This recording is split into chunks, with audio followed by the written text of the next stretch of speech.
And to help us look more closely at miners and mining, I'm now joined live from Sydney by Jonathan Barratt from Commodity Broking Services.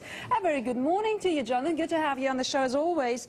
A few words on BHP Billiton. Obviously doubled profit more than estimated. Very positive words on demand for China and India. But going forward, there were a few cautious words if that development could last. Yep. Yeah, Judith, though, it was a very, very positive number, certainly above expectations. And I think that really goes to show how BHP has been managed. Obviously a company that's certainly well cashed up and certainly taken advantage of the commodity rally which we've had over the last 6 months. Yeah, I think we did obviously see that cautious note from Klopper, but I think that's generally his style of management, where he is a little bit concerned, obviously, of what's happening in China on that growth.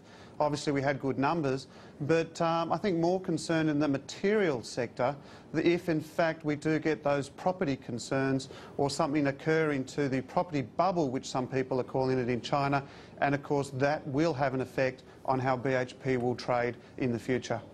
Now, we've seen, Jonathan, we've seen commodity prices coming back somewhat. Just for one example, gold is down year to date, but 2%. It has bounced back somewhat, but we're coming from a 3-month low here. Silver also down around about 9%, and also some of the others. Where do you see this going forward now? What is likely to perform strongly in the first quarter? Look, I think, Judith, looking at gold, looking at where it's come from, we had a target for a correction here to this 1070 level. And we actually feel that this area here is going to be very important. Obviously, we saw a spit down to that 1040, but I actually feel that this is a nice measured correction from the high, the record high.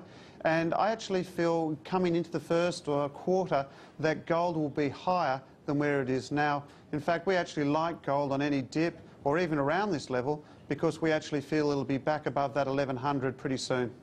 And how does that tie in with the topics like risk aversion, concerns about sovereign debt? I mean, we've had some developments overnight, and also various erratic moves in the currency markets. How do you take that into account? Look, I think that's going to be quite interesting because when we certainly first had the first news that Greek was having some troubles, people moved away from gold. They moved away from gold because they needed cash. But I think the difference here that we might see a pick-up in gold as a result because of the more civil unrest that could concern. And if we get that civil unrest in Greece, then that could actually spread, and that to me would represent more of a worry if in fact it does, because then people will say, look, if some of the other Euro countries which are concerned and have problems, then you might see the same effect and same civil unrest, and then people in that case will go back to gold.